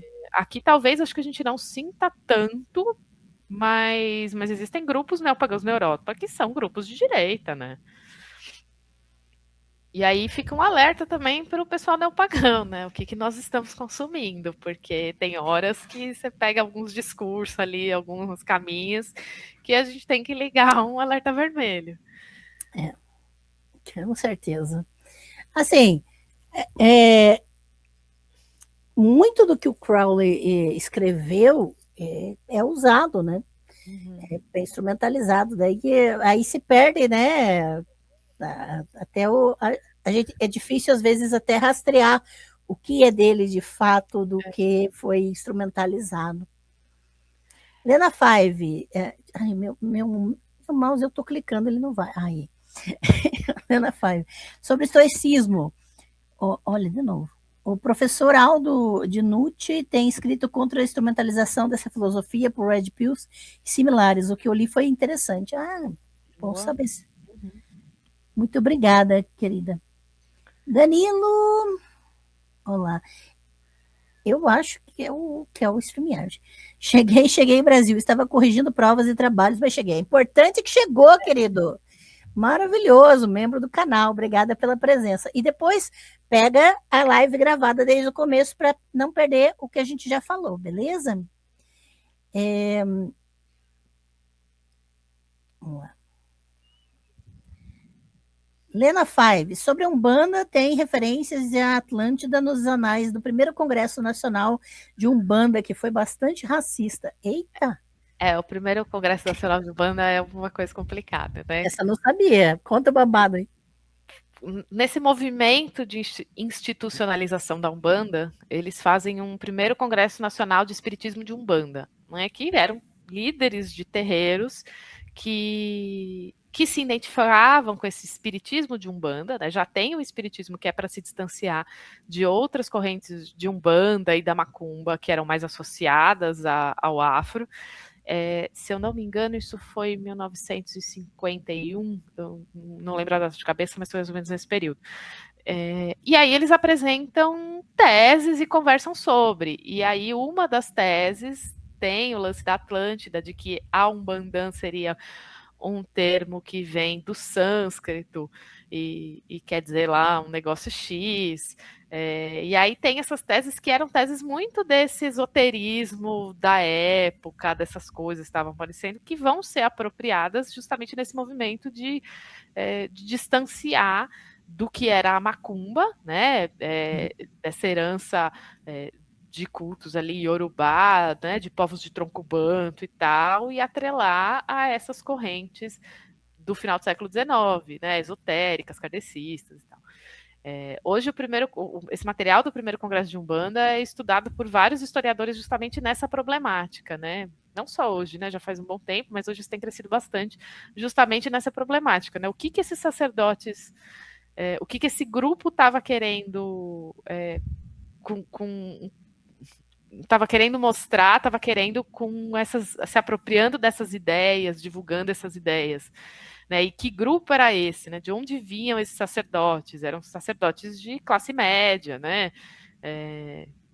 Então já tem assim vários estudos pensando nesse período ali de federalização, né? Que aí, a partir disso vão ser criadas federações de terreiros. Então, esse período aí de federalização, institucionalização da década de 50, 60, e como é que isso se reflete até hoje, né? Que babado. Mas, assim, é essa coisa, a gente ver, ouvir, ler as coisas e pensar criticamente, né? É esse o processo. Então, da onde vem essa fala? O que, que isso significa? Por que, que isso está sendo dito? Até teve gente comentando aí se nós duas somos fascistas, porque a gente está falando desse assunto. Uhum. Tipo, falta um pouquinho de interpretação de texto aqui, né? De entender por que, que a gente está falando disso. A gente precisa identificar essas questões. Como é que você vai combater algo que você não identifica, que você não entende que está ali, que não sabe que isso aí é problemático, isso exige exclusão e morte de pessoas. Então, a gente precisa falar sobre essas questões. Precisa trazer à tona essa problemática. Então, isso que, por exemplo, a Lena Five trouxe, né, que você até me esclareceu, porque eu não sabia desse elemento, né, desse congresso. É importante estudar sobre isso, entender a problemática do que ocorreu nesse evento, e isso que você fala, né, como pesquisadora e historiadora, o princípio é esse: quem está falando, por que está falando, de onde que veio essa pessoa, contexto é tudo, gente. Né? Não é só simplesmente ter uma leitura rasa das coisas, senão a gente não vai conseguir nem se posicionar na sociedade, né? Isso é importante. Vamos ver aqui, eu e minha luta com o mouse, né? Então, Jesus a Chopi. Do meu ponto de vista, o kardecismo e o espiritismo em geral sempre foi bem problemático nesse sentido. Os discursos lá dentro são bem supremacistas. O kardecismo, ele nasce muito daquele contexto do século XIX, né, do cientificismo, né, ele tenta ser uma ciência, né, na sua origem, para explicar o contato com os espíritos. E aí ele tem uma influência muito grande das ciências positivistas, desse racismo científico, desse eugenismo que estava em alta ali no século XIX. Tem falas do próprio Allan Kardec que hoje a gente olha e pensa que são muito problemáticas, né? Uhum. Eu sei também que tem correntes kardecistas que estão revisando algumas dessas coisas, mas algumas coisas também, né? Quando dentro da minha pesquisa, eu penso muito nessa relação de Umbanda com o kardecismo, né? Porque eu estou pensando ali esses feiticeiros do Brasil ali no século XIX, XX, quando essas linguagens, essas religiões estão surgindo, e o kardecismo se distancia muito disso, até para evitar perseguições, né? Você até teve perseguições contra espíritas kardecistas, mas são menos, e é uma religião, uma doutrina que chega no Brasil. No Brasil ela tem um caráter mais religioso, que vai chegar no Brasil a partir de uma classe mais alta, letrada, de militares, de médicos, né? Então é bem complicado mesmo. Tem alguns discursos ali, algumas teses kardecistas que ainda aparecem, que a gente olha e pensa, né? Tipo, pessoal, vocês pararam em 1890. Mas tem um movimento que está começando a quebrar com isso também, né? Sempre tem, né? Sempre tem. Sempre vai ter uma dissidência, né? Exatamente. Mas ele nasce de um contexto que é muito higienista ainda, né? Isso é problemático. O Jamilson, esse é o meu náuseco, aí... Sionismo fundamenta-se numa escatologia similar? Aí é mais a sua praia do que a minha. Olha, sim, né? Digamos que sim. Digamos que sim. Basicamente, sim.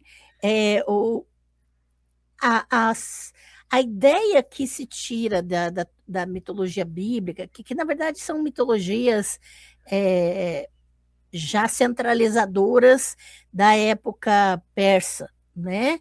São construções do passado. Até a gente teve uma live semana passada com o Dr. Rogério Lima de Moura sobre a construção de Moisés, né? A invenção de Moisés pelos sacerdotes adoquitas no período persa. E aí a gente vê o quê? Uma mitologia se criando, uma construção do passado. Essa construção do passado é que vai ser usada pelos sionistas, né? Como a ideia de uma terra que Javé prometeu para esse grupo, de outros povos terem que se render e render a terra para eles. Coisas nesse sentido são utilizadas dentro do projeto sionista. O projeto sionista é bem grande, tá? Eu pretendo fazer uma live sobre isso daqui a um tempo, mas é que tem um projeto aqui nos bastidores que eu não posso contar, entendeu?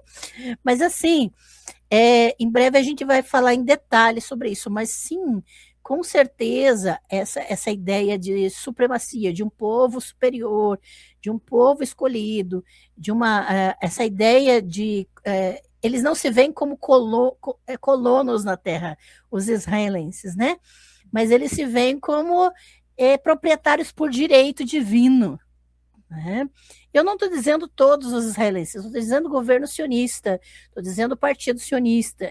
Essas pessoas, elas se fundamentam numa mitologia supremacista, que vai dizer que eles são superiores e que outras pessoas têm que se render às ideias deles. Né? Então, é similar, mas eles não vão utilizar, por exemplo, mitologias descaradamente politeístas.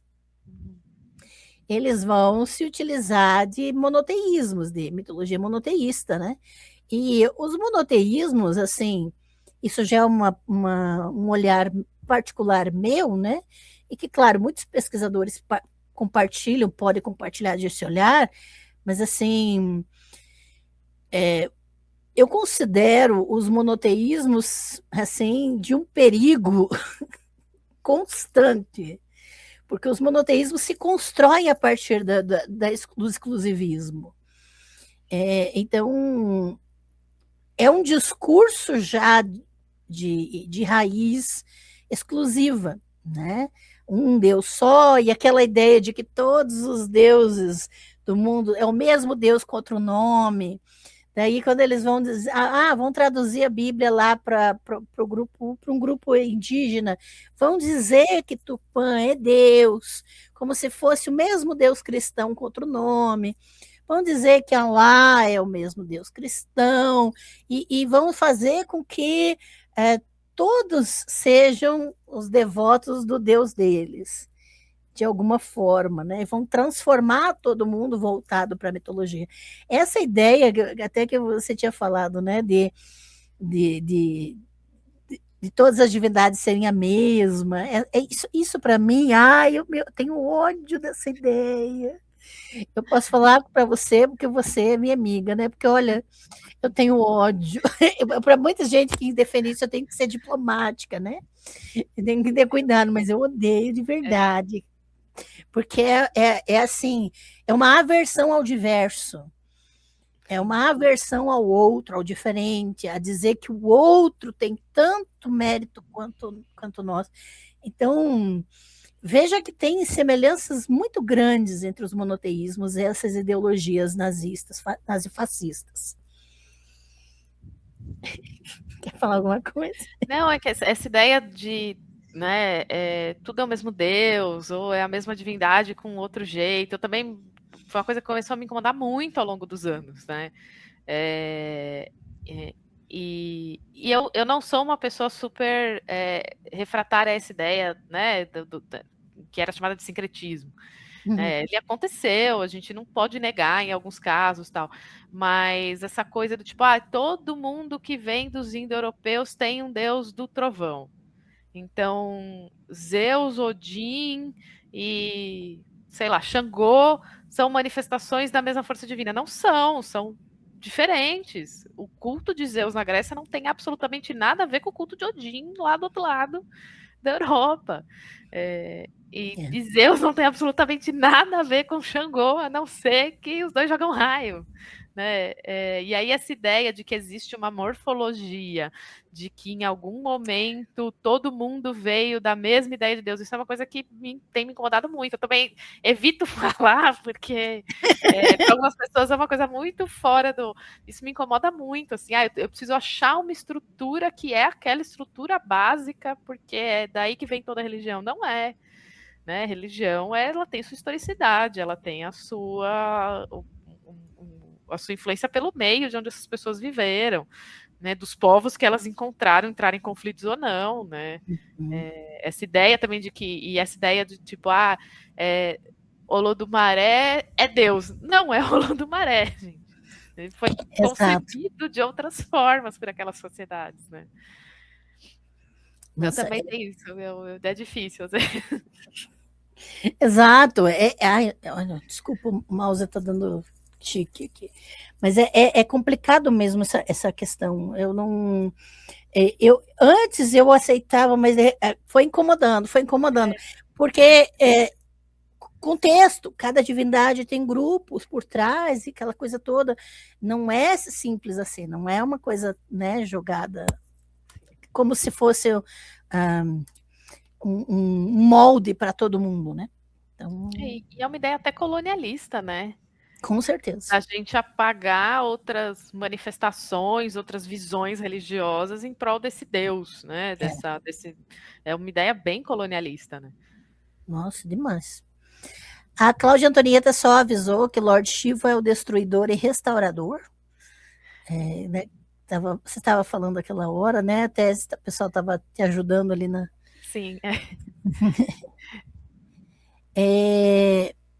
Rude Nogueira, linda essa live, mas deixa eu perguntar, esses líderes, vocês acham que eles acreditam no que falam ou só fazem por manobra que eles tiram proveito disso? Eu cheguei a uma conclusão que esse povo acredita mesmo. Porque eu acho que tem coisas que para sustentar não é só é só tipo para tirar uma vantagem. Lógico que é utilizado para isso, que eles veem isso, mas eu acho que esse pessoal acredita mesmo. O que eu estava lendo sobre, né, o Miguel Serrano, o Evola, eu não fui ler diretamente, não vou, não me interessa, mas eu acho que eles realmente acreditavam nessas ideias, assim. Porque a vontade de ter a superioridade branca é tão grande que isso acaba sendo introjetado mesmo. Tem isso, é a questão do poder, do desejo do poder, né? Aí, problemático. Eu acho que sim. Desculpa. Não, pode falar. É que a gente, essa ideia do branco como sendo a raça superior, ela também é muito estrutural, né? Muito grande. Então, para nós que somos pessoas brancas, a gente tem que ir quebrando isso, né? Então, é muito fácil para alguém que já se sente superior pela cor da pele, às vezes porque vem de uma classe social mais alta. Aqui na América, a gente tem muito essa questão de descendentes de imigrantes. Então, essa ideia de uma supremacia branca, ela é generalizada. Então, é muito fácil dar o salto, né? É muito mais fácil você dar o salto de acreditar na raça escolhida do que você entender que não, né? De que isso aqui é uma coisa. Isso é uma construção histórica social, né?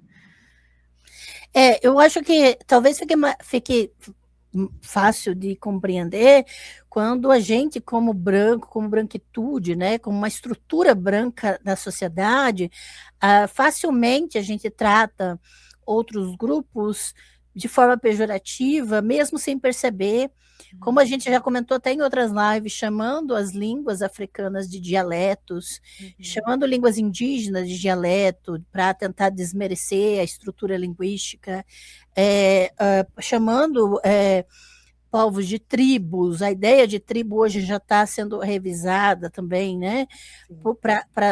Exatamente porque os nossos conceitos tendem a diminuir o outro, né? Naturalmente. Então, é fácil a gente assumir um discurso de se colocar numa posição. Então, é muito fácil para essas pessoas também acreditarem nessa estrutura. Até a própria ideia de a gente achar que é um super-herói, ou pode salvar alguém, ou pode estar em algum lugar e eu quero ajudar quando ninguém pediu ajuda dele, entendeu? Essa síndrome de Salvador branco que a gente tem. Então, todas essas coisas são impregnadas na branquitude, né? E a gente precisa se ver dentro dessa estrutura para combatê-la também. para se perceber, né, dentro. Então é muito fácil acreditar nesses discursos. Quando eu era missionária, eu me achava a Mulher Maravilha. E veja, não era nem chegar nessas mitologias, mas era achar que realmente, né, Deus está comigo e ninguém vai vir contra mim, e pronto. Veja como é muito fácil um pequeno pensamento. Então, quando as pessoas já em grande escala fazem disseminam uma mitologia dessas, então é muito mais fácil elas acreditarem, porque é a voz de várias pessoas falando. Sim. Né? Então, não é uma coisa simples assim, dizer, não, é muito louco para ele pensar. O distanciamento da gente faz a gente ter essa impressão que é muito fácil não desconectar as coisas, mas não é, né? Não, quando você está no meio da adrenalina ali. Não sei se eu falei asneira, mas pode me corrigir não, se eu não for. Falou não, foi perfeita. Falou asneira não. Porque, olha, na terapia eu vejo o monstro que eu sou, então... Tiago Faria Mello, finalmente alguém falando disso. O Olavo é um misto de catolicismo reacionário com o lado B da contracultura dos anos 60. Ele é um nazi hippie de certa forma. Ele é aquela contracultura meio que deu errado, né? Porque, assim, as coisas que eu tenho contato dele tem todo um ressentimento, assim, né? É aquele pessoal ali de uma contracultura que deu errado e aí foi parar no extremo oposto, né? Eu tenho um interesse em um dia pesquisar esse lado relacionado ao ocultismo do Olavo de Carvalho. Tem até aqui um material que eu peguei da Planeta e tal. Então tá aí para um projeto no futuro me aprofundar mais isso, né? Que ele era muito influente pelo René Guénon, que é um cara que vai influenciar uma certa linha até de pesquisa de teoria da religião mais para frente. Então eu tenho um interesse aí um dia em ter tempo de me aprofundar nisso. E daí tem o Dugan, né, que apareceu o Évola, né, que simpatizantes no Brasil e tudo. Aí tem o Rudy Nogueira que falou assim: sou de Piquete, São Paulo, onde fica o Pico dos Marins, onde Marçal veio com seus seguidores, e foi uma loucura, nem conto para vocês. Num dos dias mais frios, ele se aventurou num dos picos mais altos. Eita. Essa história aí é. Gente, esses caras acham que são semideuses, né? Você vê a cara deles assim, o olho deles brilha quando eles falam. Parece que dá para ver, assim, se você comparar, pega os discursos do Hitler e bota do ladinho para ver aquela cara ficando vermelha, aquela cara ficando as veias saltando, assim, de empolgação, cara. Pode comparar. Eles acreditam. E é todo esse discurso do heroísmo também, né? Do se colocar nesse lugar do herói, vou subir lá no pico, vou vencer. Tem todo esse discurso do heroísmo, dessa masculinidade, né? Faltou cadeira para tacar na cabeça. Sim. Eu fui ao delírio quando largaram a cadeira. Um grande momento aqui da política paulista. O filme 7 Anos no Tibete narra a história de um alpinista nazista acolhido por Dalai Lama. Eu não vi esse filme. Eu vi. Eu sou meio defasada de filmes, né? Eu sei qual filme que é, mas eu não cheguei a assistir. Bom, o Dalai Lama, né? Ele já não tá com a ficha muito limpa, né? O Dalai Lama também tem suas questões, né? Mas é aquela coisa muito orientalista, né? A gente olha para o monge e ele tem que ser o iluminado, enfim. Mas põe ele junto com uma criança, põe ele perto de uma mulher, aí você já vê como é que ele age. Já tem cenas, tem gravações, né? Então daí o Dalai Lama também tá no... Tá tensa a coisa, viu, gente? Tá tensa. O pessoal nem vende mais livro de autoajuda dele, lembra? Na época que era super moda livro do Dalai Lama. Desapareceu tudo, porque o povo sabe, o povo sabe. Deixa eu ver se tem mais alguma coisa aqui relacionada. Tá, esse povo está conversando aqui.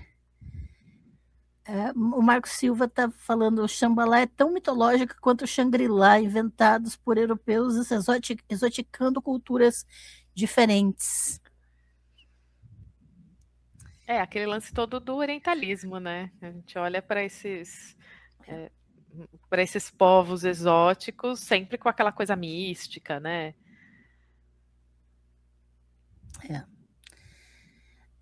O Matheus atuou: Umbanda racista me soa como um círculo quadrado, é uma contradição, mas tem. Mas tem. É uma coisa que aí também, né, desabafos. Solta, amiga. Espírito não tem cor. Estou aqui incorporando meu preto velho. Não, mas espírito não tem cor. Não, gente, tem. Existe uma linha chamada preto velho, porque eles são os ancestrais que criaram este tipo de religião. Óbvio! Existe um motivo para eles serem preto velho. Não, porque, né, até tem essa história sobre o caboclo das 7 encruzilhadas, né, dentro do mito fundador da Umbanda pelo Zélio de Moraes, ele teria recebido a primeira entidade, o caboclo das 7 encruzilhadas. Todo respeito à linha dos caboclos das 7 encruzilhadas, mas aí a história diz que, na verdade, ele foi uma segunda reencarnação de um padre jesuíta. Ou seja, ele não pode ser indígena, né? Ele tem que ser um padre branco, português jesuíta, para conseguir criar uma nova religião. Né? E aí, assim, para quem é adepto ali da linha, né, da Umbanda com o mito fundador, o que eu estou falando é um absurdo, mas é isso, no fundo é uma narrativa bastante racista, porque eu estou tirando a autonomia e a agência de uma entidade que representa os ancestrais da terra que a gente vive, que são os povos indígenas, e eu fiz ele ser branco e padre. Uhum. Então tem ali uma narrativa racista, às vezes, que não está na casca, mas que quando você começa a parar para pensar, você vê que o negócio ali tá esquisito, né? A história do espírito não tem cor, ele se manifesta do jeito que ele quiser. Não, gente, tem. Existe um motivo. Se você quer incorporar espíritos brancos, você vai para uma linhagem kardecista, tá tudo bem.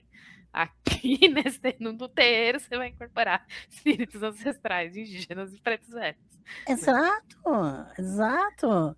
É aquela coisa, não entre nos lugares aceitando tudo assim, pense nessas questões.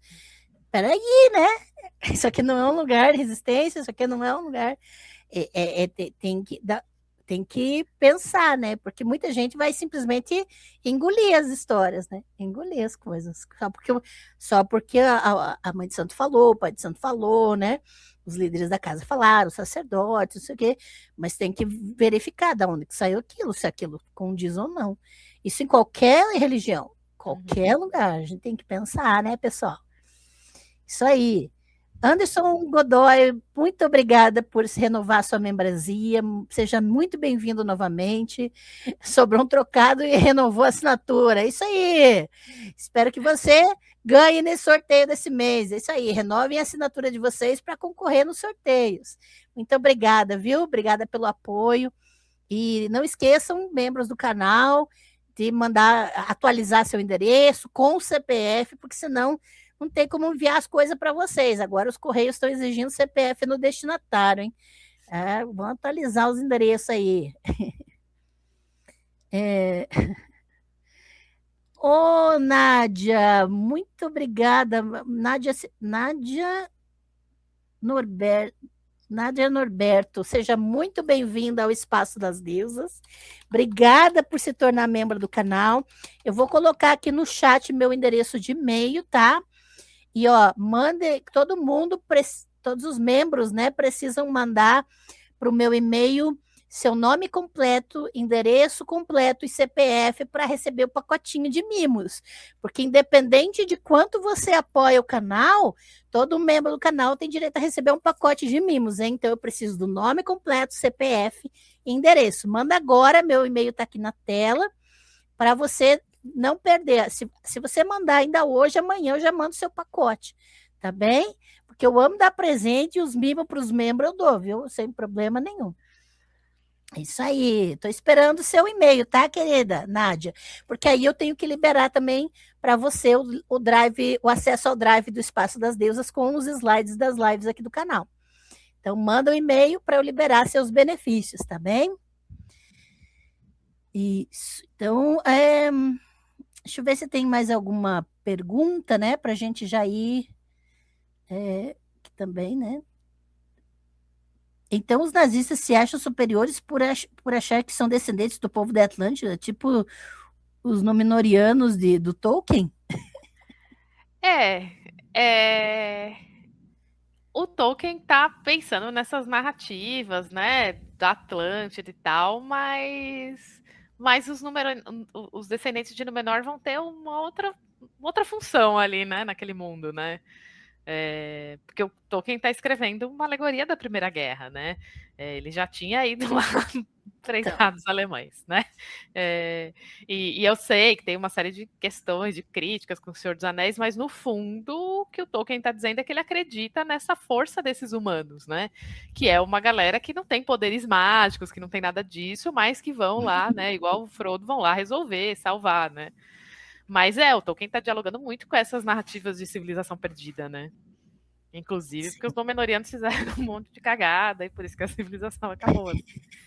A Atlântida, na verdade, é do Platão, né? Uhum.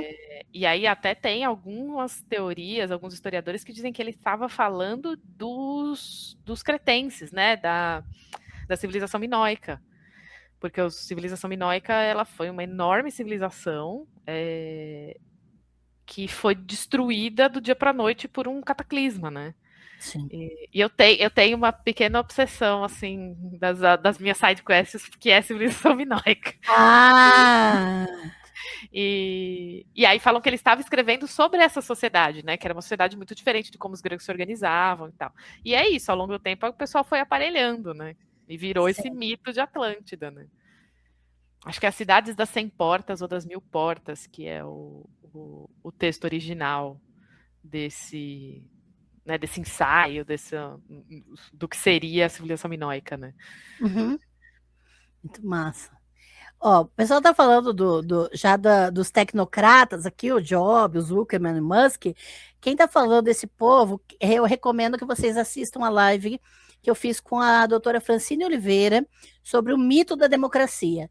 E ela fala sobre a tecnocracia. Não existe teocracia, esse papo de teocracia já ficou lá atrás, tá? Nós estamos na tecnocracia. Uhum. Então, eu vou colocar aqui no chat o link da live, ou vocês podem pesquisar aqui no canal a live chamada O Mito da Democracia, em que eu e a Francine Oliveira falamos sobre a tecnocracia, tá? Então, quem quer falar desses deuses do capital, sim, eles são os tecnocratas, né, que estão mandando hoje em dia. Depois confiram, tá, gente? Pessoal falando do Dalai Lama, isso aí. Vou sair dessa live total conscientizada. Adorei. Fechamos. Ai, que massa. Isso aí, isso aí. Obrigada pelo carinho, viu, gente? Obrigada pelas participações de vocês, pelos comentários de vocês, né? Tem mais alguma questão que você queira colocar, Inês, sobre o fascismo místico?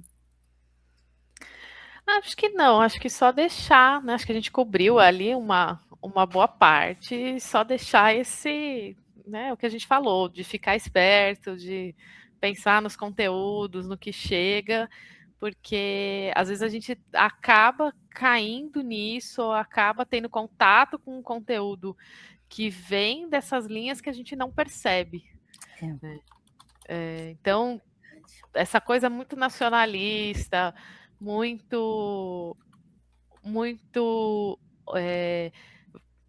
exaltando o Ocidente, né? Perfil que tem imagenzinha grega de mármore e vamos voltar a valores tradicionais da arte, da espiritualidade, sempre ficar com o pé atrás que que às vezes não está declarado, né? Apesar de hoje os grupos terem pedido vergonha, ainda tem muitos que não estão declarados, mas que nas entrelinhas a gente vê ali tradicionalismo, né? Voltar a antigos valores, as grandes civilizações do Ocidente, sempre ficar de olho que são sinais de alerta aí.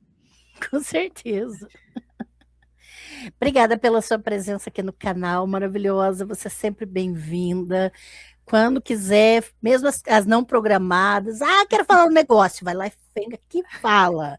A casa é sua, tá? Muito obrigada pela sua presença, obrigada pela sua pesquisa, né? Seu carinho e a sua disposição em trazer questões tão importantes, né, para o nosso meio. Eu agradeço de coração. E, assim, quer falar as últimas palavras pro pessoal? Fica à vontade. Eu que agradeço o espaço, tem sido muito legal fazer as lives, né? A gente, como a pessoa falou aqui, a gente vai de ocultismo nazista Senhor dos Anéis, né? E tem sido muito legal poder conversar e trazer e ter esse espaço também para falar da minha pesquisa, de outros assuntos. Então, agradeço e mês que vem estamos aqui de novo. E aí, quem quiser me segue no Instagram, né? Tem a newsletter no Substack, então fica aí tudo Inês Barreto, vocês encontram. É isso, eu sigo Inês Barreto no Instagram, né? E aí tem o site também, Pontos Ilustrados, para vocês conhecerem mais o trabalho maravilhoso. Amanhã, especificamente, 2 de abril de 2026, a leitura da semana vai ser o trabalho maravilhoso do Bruno Brunelli, da Inês, e olha, uma turma incrível dos Pontos Ilustrados sobre um conto de Padilha, tá, gente? Inclusive, a nossa próxima live juntas vai ser exatamente sobre pombagiras. É verdade, é em maio, né? Sim, deixa eu mostrar aqui para o pessoal já ficar atento que a próxima live que Inês Barreto vai estar aqui, nós vamos falar sobre bombogiras e pombagiras, tá? Olha que maravilhoso, gente, dia 6 de maio, Inês volta aqui para a gente, aí a gente vai se divertir, né, Inês? Sim. Aí vai ser muito legal, cara, muito legal. Já vem preparado, amanhã já curte a leitura. No link, vai ter um link na descrição da leitura de amanhã, já para essa live, para você ficar preparadíssimo. Tá? E quero dizer que amanhã, especificamente, deixa eu ver aqui, isso. Amanhã especificamente, amanhã não, sexta-feira é o live de lançamento do meu novo livro sobre Jael, a deusa que venceu a batalha de Javé. Gente, mais um livro pelo Espaço das Deusas, R$20 para quem quiser. Meu e-mail é minha chave Pix, então se você quer adquirir, faz o Pix para minha chave de R$20 e tá aqui, e aí manda para o meu e-mail seu nome, CPF, endereço, porque a partir de semana que vem os envios começam, tá? Com a dedicatória bonitinha. Sexta-feira, nossa live de lançamento, são todos muito bem-vindos, bem-vindas e bem-vindes, é isso importante.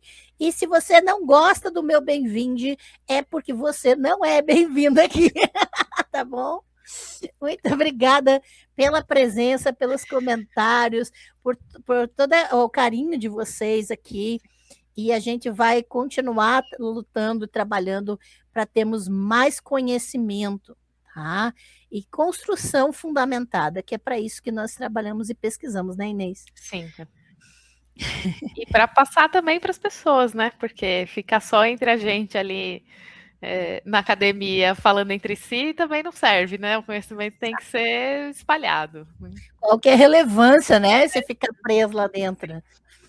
É isso aí. Muito obrigada, pessoal. Nos vemos, então, na sexta-feira com o lançamento do livro maravilhoso, às 19 horas aqui.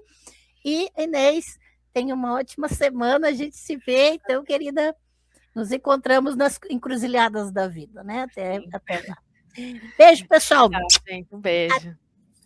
Tchau.